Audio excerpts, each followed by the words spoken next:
Vous restez avec nous et vous faites bien, car il est l'heure à présent de retrouver Louis-Marie Picard et Camille Meyer qui vont vous conter l'histoire des JMJ et vous donner toutes les informations utiles pour vivre pleinement ceux de Lisbonne qui approchent à grands pas. JMJ Mon Amour, une série proposée par notre rédaction digitale à retrouver sur radionotre-dame.com. Pourquoi vous êtes-vous rassemblés ici de toutes les parties du monde pour dire ensemble au Christ, Seigneur, vers qui pourrions-nous aller? Qui a les paroles de la vie éternelle? Bonjour et bienvenue dans JMJ Mon Amour, l'émission qui vous accompagne jusqu'au JMJ de Lisbonne cet été. Il y a 10 ans, des jeunes du monde entier se rendent à Rio à l'invitation du pape François. Mais le 17 juillet 2013, nous apprenons un drame. Un bus transportant des jeunes parisiens a percuté un camion à Saint-Laurent-du-Maroni à l'ouest de la Guyane française. Une jeune fille de 21 ans va perdre la vie. Cette jeune fille s'appelle Sophie Morinière. Et nous rendrons hommage à Sophie, nous rendrons hommage à la vie de Sophie avec son père François Morinière. Bonjour. Bonjour. Louis-Marie Picard pour vous servir. JMJ Mon Amour, ça commence maintenant. Bonjour François Morinière, merci d'avoir accepté de venir parler de Sophie. Alors en 2013, nous lui avions donné un micro et proposé de tenir une chronique à l'antenne pour faire son journal de bord pendant les JMJ et nous la réécouterons pendant l'émission. Mais il est l'heure de passer au flash des JMJ avec vous, Camille Meyer. Bonjour Camille. Bonjour Louis-Marie. Aujourd'hui, j'aimerais commencer par vous parler du ballon rond. Il faut dire que François Morinière est un aficionado de football. Savez-vous qu'il existe une Coupe du Monde, je le dis entre guillemets, des catholiques? Depuis 2011 et les JMJ de Madrid, il existe une Copa Católica, littéralement une coupe catholique. Le concept est simple, 48 équipes de 25 pays différents s'affrontent sur un terrain de foot. Fondée par Gabriel Del Fiaco, volontaire brésilien au JMJ de Madrid, la Copa Católica a vu le jour grâce à la Clericus Cup, le tournoi de football destiné aux prêtres et séminaristes du monde entier et qui a lieu tous les ans à Rome. Alors si la Copa Católica a une deuxième édition au JMJ de Cracovie, on ne sait pas encore s'il y aura une troisième édition pour les JMJ de Lisbonne. Espérons que les Français soutiennent l'initiative. Il y a une revanche à prendre sur nos amis argentins. Ne parlons pas de sujet qui fâche Camille. Évidemment. Et quoique pour participer à cette Copa Católica, encore faut-il pouvoir arriver à Lisbonne. Certains pèlerins ne manquent pas d'imagination et prennent les voiles, comme l'association Les Pèlerins de la Mer. Si toute l'année ils proposent des pèlerinages maritimes, ils comptent rejoindre Lisbonne pour les JMJ en bateau. Accompagnés par les frères de Saint-Jean, l'association fait le voyage avec des marins aguerris ou non. Leur but, vivre une expérience spirituelle et humaine, alliant prière, recherche de vérité et passion de la voile. Sur leur site pèlerinsdelamer.org, ils recrutent tous les niveaux de navigation, indique-t-il. On peut s'inscrire donc et il faut 24 heures en moyenne pour aller à Lisbonne en bus. Pour aller à Lisbonne en voilier, sachez qu'il faudra quand même compter une semaine de navigation. Ça vous intéresserait ça, François Morinière? Non, je pense que Une semaine sur un bateau pour aller j'ai à déjà Lisbonne. fait, j'étais marin, je me signale. J'ai fait mon service dans la marine pendant 20 mois, je crois. Donc, voilà. Et sachez que si certains choisissent la voile, c'est aussi parce que c'est plus écologique. Alors justement, les JMJ de Lisbonne ont souhaité recentrer cet événement sur l'écologie intégrale. C'est pourquoi la Fondation des Journées mondiales de la jeunesse a lancé un partenariat avec la Global Tree Initiative, GTI. Ils ont lancé un défi mondial de plantation d'arbres qui vise à sensibiliser à l'importance de la biodiversité et au changement climatique en faisant prendre conscience de ses effets. Vous pouvez donc vous rendre sur le site de Global Tree Initiative, remplir le formulaire pour parrainer un arbre. N'oubliez pas de spécifier que vous replantez en prévision des JMJ de Lisbonne et l'empreinte carbone que vous laisserez avec ce voyage. Voilà. Pour les 3 infos du jour, on poursuit avec vous, Louis-Marie Picard. Merci Camille. Nous sommes de retour avec François Morinière. Merci encore d'être avec nous. C'est les 10 ans du rappel à Dieu de Sophie. Si on se replonge dans cette journée triste, comment avez-vous appris l'accident? Eh bien, je l'ai appris par mon épouse, qui avait été elle-même appelée par un des prêtres qui encadrait le groupe de Saint-Léon, avec qui Sophie était partie donc en passant par la Guyane, donc avant de se rendre à Rio. J'imagine que là, on est dévasté, surtout qu'un de vos enfants est à Londres, un autre est à Biarritz. J'imagine que ça a dû être un moment extrêmement lourd à vivre. C'est d'abord, c'est extrêmement violent, on a du mal à le croire.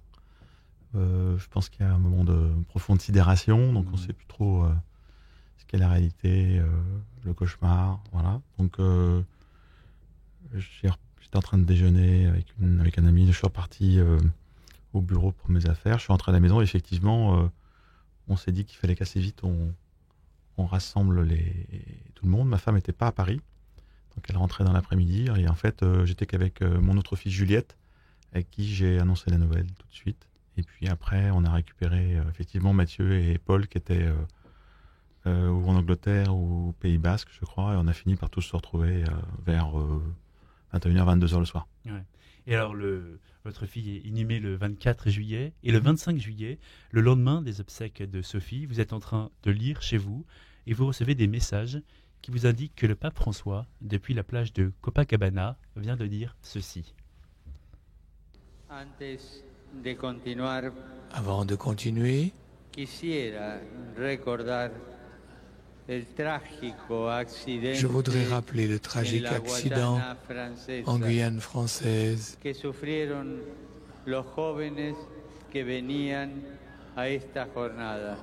qu'ont souffert les jeunes qui venaient à cette journée.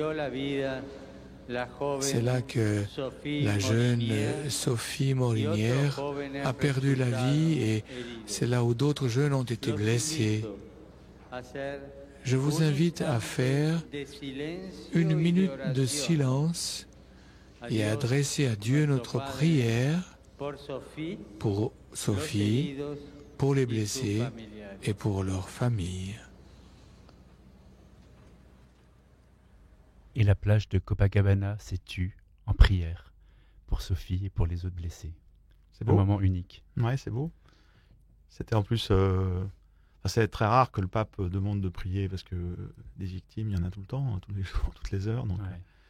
Et bien sûr, le pape montre sa sollicitude envers toutes les catastrophes qui se passent dans le monde, qui sont souvent beaucoup plus meurtrières que ça. Et donc, voilà, c'était assez émouvant et touchant que le pape cite nominément Sophie pour sa prière. Donc, on a bien sûr été à la fois triste, mais ému et aussi touché de cette sollicitude du Saint-Père. C'est ça, 1 million de prières qui s'élèvent vers le ciel pour Sophie.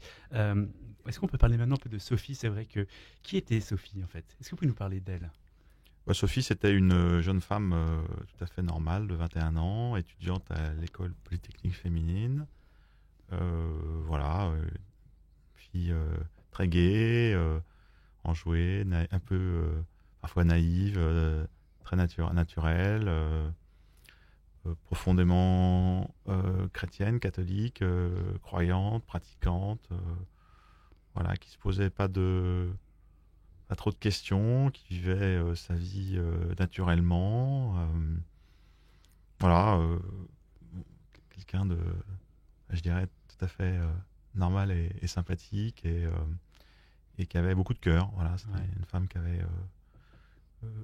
décidé que la compréhension de la foi était parfois difficile, parce que même si Benoît XVI a dit qu'il fallait réconcilier la raison et la foi, c'est pas toujours si simple que ça, parce qu'on n'a pas tous le niveau de Benoît XVI. C'est sûr. Et elle avait décidé que finalement, vivre sa foi, c'était plus simple de la pratiquer et de vivre la charité, de mettre en pratique les choses simplement. Donc elle était plus apôtre par l'exemplarité que par la démonstration. Donc voilà, elle faisait beaucoup de choses, elle était à Lourdes pour s'occuper des malades, elle avait fait... Elle s'occupait aussi d'un truc à bras ouverts. Enfin, elle était assez sensibilisée à la question des gens malades, handicapés, des pauvres. Donc, pour elle, c'était sa façon de dire que c'était ça sa foi. Voilà. Alors, François Morinière, est-ce que vous pouvez nous raconter un peu qu'est-ce qui a fait qu'elle a voulu partir à ces JMJ de Rio? Je suis un peu responsable de ça parce que c'est vrai que moi, j'ai participé à de nombreux voyages du pape. Quand les papes sont venus en France. Et donc, Benoît XVI avait renoncé à sa fonction donc, le 12 ou le 13 février. On déjeune ensemble le dimanche suivant à la maison. Et là, je dis, ça va être génial. Moi, si j'avais 21 ans, j'irais à Rio, au JMJ, pour découvrir le nouveau pape. Donc, elle était déjà en train de réfléchir au sujet. Et puis, le soir même, elle nous dit, je suis passé par Saint-Léon et il y a de la place, donc je me suis inscrite. Voilà. Donc on dit très bien. Elle a un caractère assez enthousiaste. Oui, puis je pense qu'elle y réfléchissait, puis du coup ça a été assez décisif, et puis on lui a dit voilà, on paiera une partie du voyage, et donc elle dit très bien, j'y vais, etc. Donc voilà, c'était parti pour ce projet. Alors, en fait, elle avait, vous le racontez dans votre livre, parce que justement vous avez écrit un livre à 10 mains, si je puis dire, avec votre épouse Béatrice et Juliette, Paul et Mathieu, aux éditions Le Passeur, qui s'appelle Et le ciel devient familier. Et dans ce livre, je crois que c'est Béatrice, votre épouse, qui dit, elle cite Sophie qui dit « À notre mort, on ne mourra pas parce que Jésus qui est en nous est réellement vivant éternellement. » C'est trop rassurant en fait. Et elle me dit en fait, elle a toujours une foi vivante et elle n'a pas eu de rejet comme peuvent l'avoir certains adolescents finalement. Qu'est-ce que vous pourriez nous dire un peu de sa foi finalement, assez simple et assez la foi du charbonnier quand Oui, un peu comme je pense ses parents. Donc voilà, elle n'a pas eu de période de doute. En tout cas, elle ne l'a pas partagé. Mais non, on voit bien qu'elle n'en a pas eu. Elle était habitée, elle était heureuse de croire. Effectivement, c'était un signe d'espérance. C'était une fille qui était aussi assez anxieuse, inquiète. Et donc, je pense que cette phrase qu'elle dit, c'est une façon pour elle de se rassurer par rapport à la suite des événements. De toute façon, il y a la vie éternelle, donc on peut avancer, quoi. Ouais, donc une simplicité, c'est assez... Et d'ailleurs, c'est assez touchant parce que à un moment, elle a dit deux phrases assez touchantes. La première, c'est qu'elle a dit, de toute façon, il y a toujours un mort au JMJ. Ouais. Bon, alors c'est vrai. Et c'est vrai qu'il y avait notamment une jeune Française qui était décédée au JMJ de Cologne, Marie Movisso, qui avait eu un accident de vélo. Donc elle savait ça. Et puis elle a eu une autre phrase juste avant de partir en disant si je meurs, de toute façon, j'aurai qu'un regret, c'est la tristesse de mes parents. Ça fait froid dans le dos. Oui, donc quand on dit ça, et effectivement, on ne l'a pas inventé. Alors est-ce qu'elle avait une prémonition ? Je ne sais pas, je ne pense pas. Mais bon, en tout cas, ces questions-là, visiblement, elle les avait en tête à 21 ans. Donc voilà. Et il se trouve qu'elle allait effectivement rencontrer la mort. Ouais, c'est vrai que je profite de le dire, vous l'avez cité, c'est qu'en 2005, les JMJ avaient lieu à Cologne. 2005, pardon. Voilà, et 120 jeunes sont partis à vélo de Notre-Dame de Paris pour rejoindre Cologne. Et hélas, comme vous dites, une jeune fille, Marie Movisso, a été renversée par un engin agricole où elle est décédée sur place. Cette émission lui est également dédiée. Je crois d'ailleurs que ses parents étaient venus aux obsèques. Tout à fait. Et vous êtes restés proches. Tout à fait, et on a échangé pas mal. Ouais. Sur notre destin commun. Ouais, c'est vrai que mais au-delà de la tragédie, il y a aussi le fait qu'elle avait quelque chose de très fort dans son engagement. Pour rappel, l'antenne Radio Notre-Dame en 2013 avait proposé à Sophie de faire une chronique, une sorte de journal de bord, et je vous propose de la réécouter. Le thème des JMJ étant sur la mission, on a des temps de partage, par exemple des enseignements, comment agir et comment être témoin aujourd'hui quand on a 20 ans. Dans Vivant de Jésus-Christ, en fait, on n'a pas forcément besoin de tous aller parler, crier partout autour de nous, mais on peut être des témoins de l'amour du Christ en vivant de notre vie, très simplement, et comme ça on sera des témoins que Jésus nous aime. La simplicité, être témoin de Jésus-Christ sans forcément faire des choses incroyables. Alors justement, quand on lui a proposé cette chronique, elle vous en avait parlé. J'étais là aussi pareil, c'est toujours, je suis responsable moi. Et donc en fait, moi je venais ici parce que je crois que j'étais venu faire un essai pour qu'on commence une chronique sportive toutes les semaines à l'antenne avec Louis Dauphren. Donc j'étais venu faire un essai, c'était bien passé. Et pour quelle raison bref, et donc je discute avec les équipes d'ici qui me disent on est en train de préparer les JMJ, on a des gens qui partent, mais il nous manque un peu de monde, etc. Et je dis moi ma fille part. Et du coup, avec Louis, on dit, tiens, si au fait, elle faisait une petite chronique de l'intérieur, puisqu'elle sera là-bas. Je dis, super, ça. Donc, je rentre à la maison, je dis ça à Sophie qui me dit, mais t'es complètement toqué. Je suis incapable de faire ça, je suis timide, jamais j'y arriverai. Je dis, mais si, ça va être top, etc. Donc, évidemment, elle avait une vertu d'obéissance. Sophie, je dis pas ça par rapport à cet épisode, mais elle était en général très obéissante dans beaucoup de sujets. Et donc, elle est venue, je pense, une semaine après à l'antenne ici, elle fait des essais, puis vous avez dit, d'accord et tout, Et du coup, on avait calé les modalités techniques. Je crois qu'elle a fait 2 chroniques avant de mourir. Oui, mais en tout cas, voilà, c'est vrai que ce qu'on entend, c'est que Jésus était vraiment important dans sa vie. Et je vous propose justement de réécouter une musique qui a beaucoup marqué la génération du jubilé, des JMJ, des jubilés de Rome. Nous sommes à Tor Vergata, Jesus Christ, You Are My Life.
Jesus Christ, You Are My Life.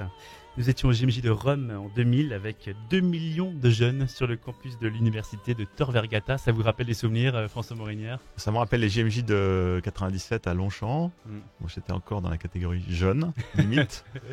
Et donc, on avait passé l'après-midi, la soirée, la nuit. Et puis la messe le lendemain, c'était formidable.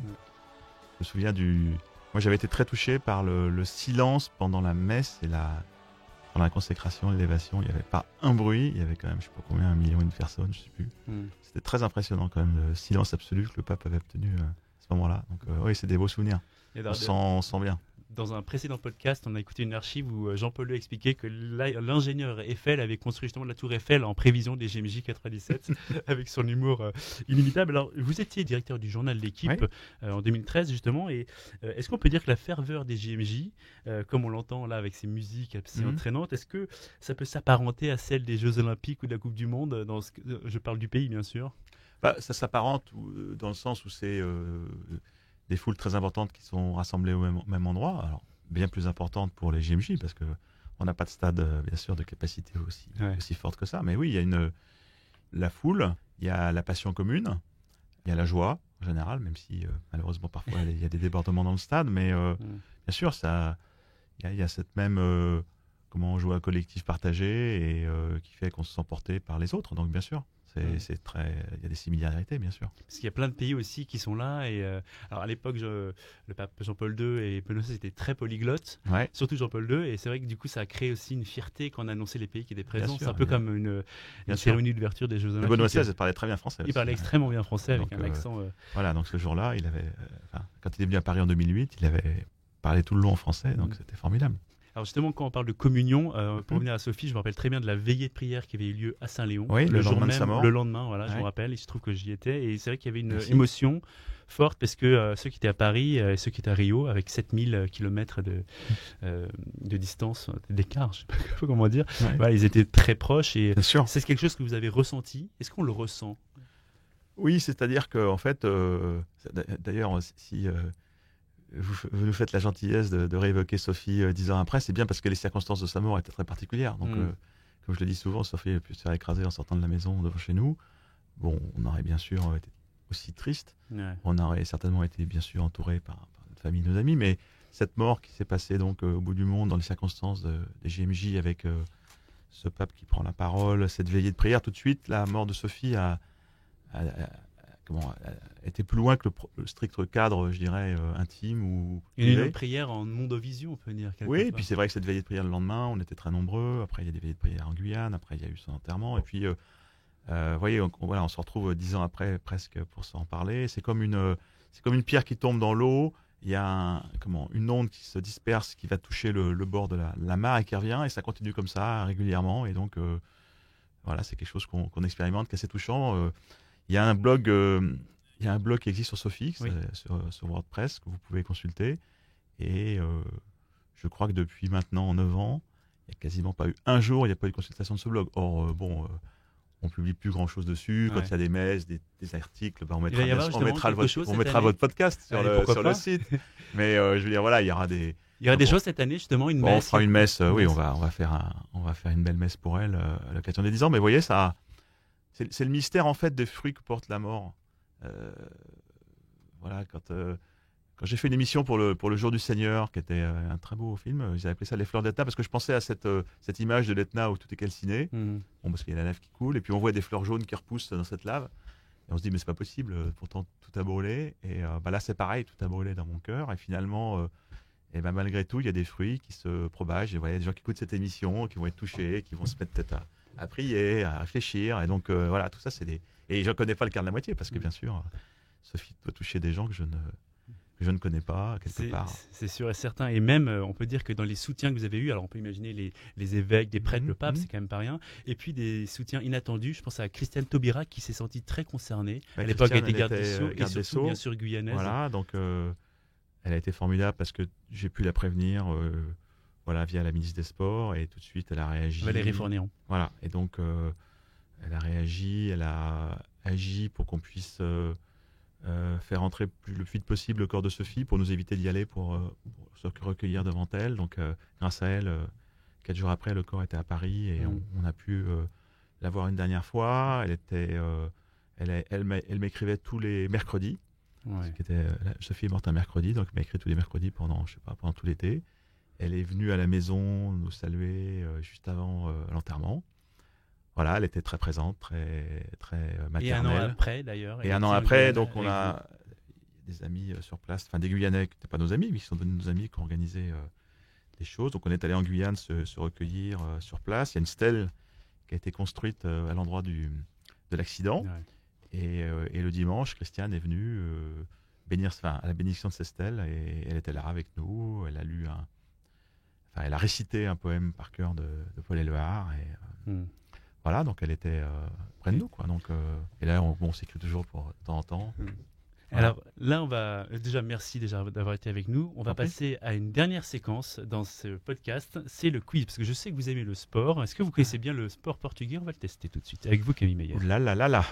Vous avez un peu la pression ou pas, François Morinière? Maximum, Camille. Parce que le but de cette émission, c'est aussi d'en apprendre un peu plus sur le Portugal. Alors, on va tester sûr. vos connaissances.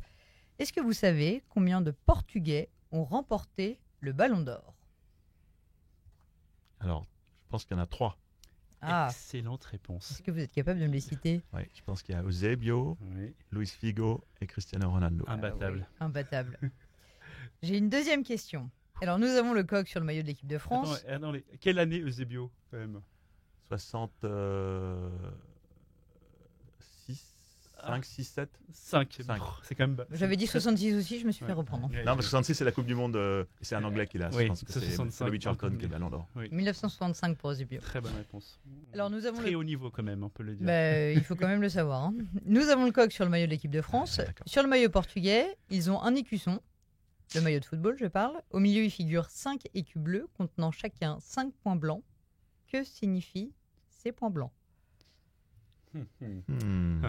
C'est difficile. Hein. Je sais pas. Les colonies, non? Non. Non, c'est plus spirituel. Ah d'accord, c'est les 5 sanctuaires Les peut-être. 5 plaies du Christ. Ouais. Ah, c'est beau. Ouais. Don Alfonso Henriques a choisi de les représenter sur le drapeau de son père, alors il était roi du Portugal, en 1139 pour montrer sa gratitude au Christ, au nom duquel il avait vaincu ses ennemis. Magnifique emblème. Ouais. Ouais. Voilà, Et enfin- bravo, là, je suis collé. Une dernière question. Là, ça va être plus Oula, facile. oula, oula. Ça va être beaucoup plus facile. je Alors, vois. voilà, celle-là voilà. m'a été soufflée par mon chef. Je le reconnais. Sur quel circuit portugais Alain Prost a-t-il remporté Estoril. On n'a même pas le temps de poser la question. A-t-il remporté Ah, 3 grands prix de Formule 1? 3 Grands Prix, ouais. Oui. Voilà, C'est à bord Estoril. d'une McLaren. Voilà. Historique et Bon, bord de la bah, mer. voilà. Ouais, et le dernier, c'était à Portimao. C'est un autre circuit. En tout cas, bravo. Vous êtes vraiment un expert. Non, mais merci pour les 5 plaies du Christ sur le maillot. Ça, je repars beaucoup plus Oui, intelligent. j'ai découvert en préparant l'émission. En tout cas, voilà, il y a On toujours apprend un plein de lien entre choses. le sport et la foi. Bien sûr. J'imagine. En tout cas, merci d'avoir été avec nous. Merci d'avoir pensé à évoquer Sophie, c'est vraiment Ouais. sympa. Et puis, bien sûr, un salut à tous les auditeurs de Radio Notre-Dame. Et j'aimerais finir, s'il vous plaît, en citant Christiane Taubira, qui a écrit un texte dans Ouais. votre livre. Elle cite, elle dit « J'ai l'impression d'avoir connu Sophie, sa joie de vivre, sa disponibilité aux autres, sa ferveur, son ardente exigence. Si jeune et déjà au carrefour de tant d'expériences, si intense et prometteuse, un souffle, une étoile qui savait rire. » Citant Antoine de Saint-Exupéry. C'est pas mal comme texte. C'est très beau. Merci beaucoup. Il écrit bien. Elle écrit très bien. Merci beaucoup François Morinière d'avoir été avec nous. Merci Camille Meyer. Merci, Lou-Marie. Merci Et on se Camille, retrouve merci Marie. Et on se retrouve à bientôt pour une nouvelle émission.